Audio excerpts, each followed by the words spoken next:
All right, so we're on problem 7 of the final exam practice.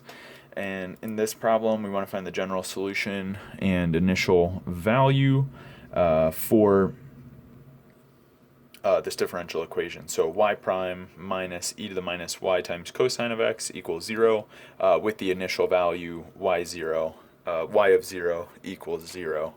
So we want to find the general solution, and then we also want to find the solution to the initial value problem. Okay, so let's just kind of go through the steps here for part A. So in part A, what I want to do first is just add this e to the minus x cosine x all the way over e to the minus y, rather. So y prime equals e to the minus y cosine of x. Okay, and then ultimately I want to get everything involving y over to the left side, everything involving x to the right side. So I'm just going to go ahead and divide by e to the minus y, or in other words, multiply by e to the power y. So I get e to the y times y prime is equal to cosine of x.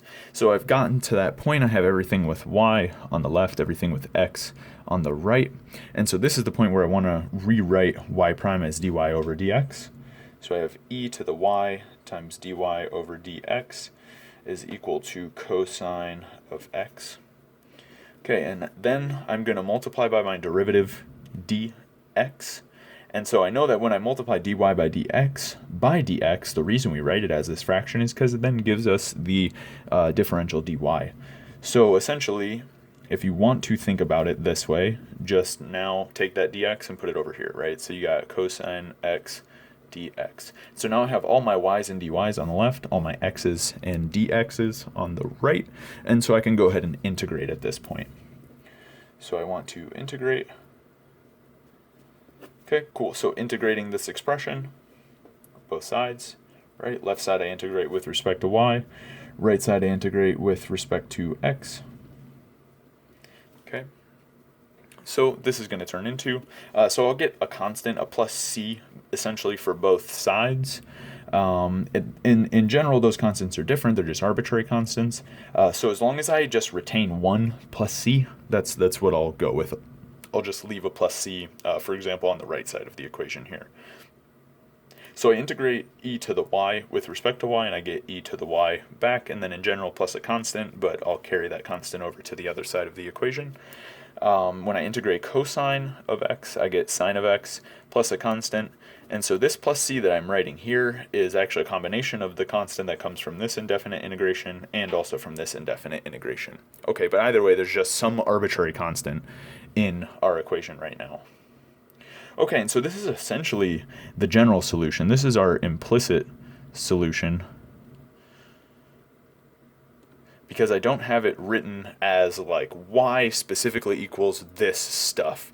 But actually it's not terribly difficult to do that, because I know that natural log will just undo the exponentiation on the left side.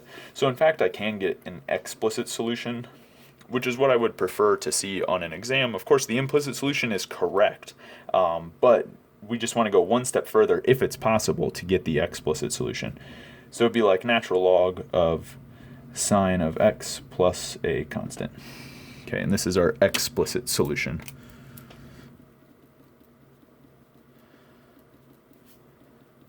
All right, put some stars by it because that's definitely the star of the show. All right, so we got our explicit solution. Fantastic. That's our general solution. So cool. Okay, done with that first part. And now we want to solve this initial value problem. So we want to make sure that when x is equal to 0, we have that y is equal to 0 simultaneously. So we're going to plug this y0. We know that equals 0 from our initial value. But we also know that this equals natural log of sine of 0 plus this constant, right? And so, of course, sine of 0 is just equal to 0, so this is natural log of c. And then we want to think, what value of c do we need to pick to get natural log of c to be 0? Okay, but the answer to that is just c has to be equal to 1, right? So the solution for our initial value problem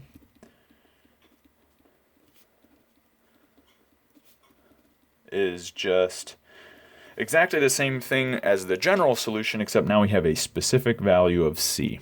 C is equal to 1. So here's the solution to our initial value problem. It's just y equals natural log of sine of x plus 1. All right, cool. So those are our two solutions. So here our explicit general solution, and here the solution to our initial value problem. All right, now moving on to part B of question 7. We want to do the same thing, find the general solution to this separable differential equation, and then also solve the initial value problem. So we'll get the specific solution that satisfies this initial condition of when x is 0, y is 1. Okay, so do the same thing. We just want to isolate all of our y's and dy's to the left, all of our x's and dx's to the right, and you'll probably immediately notice there are no x's apparent in this equation, and that's fine. Our function of x can be a constant function. Okay, so, but either way, what I want to do here is just divide y over, so I'll get y prime over y is equal to minus 2. Right, I do the same business. I write the dy by dx over y is equal to minus 2, and then I go ahead and multiply through by dx. So I get dy over y is equal to minus 2 dx. And now I want to integrate. So I integrate both sides. So I got dy over y, and then I got integral of minus 2 dx. Okay, and so again, I get an arbitrary constant that comes out of each one of these indefinite integrations, but I'll just collect both of them as a plus c on the right side when I write this equation down. So from the integral of y with 1 over y with respect to y, I get natural log of absolute value of y. So that's on the left side. And then on the right side, I get a minus 2x plus my constant, right? And of course, again, that constant is a combination of the two constants that I'm getting from either integral here, because they're both indefinite integrals. Okay, and so then what I want to do is now just, this is an implicit general solution. And actually, there is no way to get the explicit general solution here. But either way, we can go one step further. But this is an explicit solution. I keep missaying that. An implicit solution, right? I don't have y equals some nice function of x. But either way, I can write that the absolute value of y by exponentiating both sides is just equal to, let's say, a times e to the minus 2x, where this a is equal to e to the power c, c being that same c there. So this is our general solution. Again, it's not exactly possible to make it explicit. We would have to know if this constant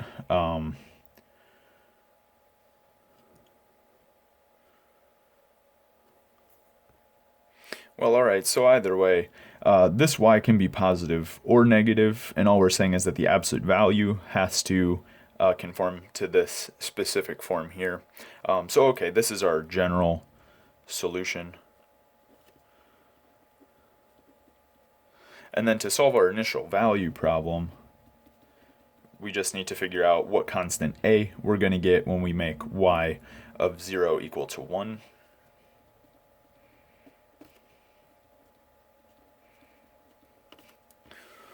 And so, of course, to solve that, we just plug in y of 0. Well, even in absolute value, 1 is still equal to 1, right? And then this is equal to a times e to the power minus 2 times 0. Of course, e to the power 0 is just 1, and so this gives me a, and so then I find that a is equal to 1 in this case. So the solution to my initial value problem is that absolute value of y is equal to e to the minus 2x. All right, and that does it for our differential equations question. All right, on to the next one now.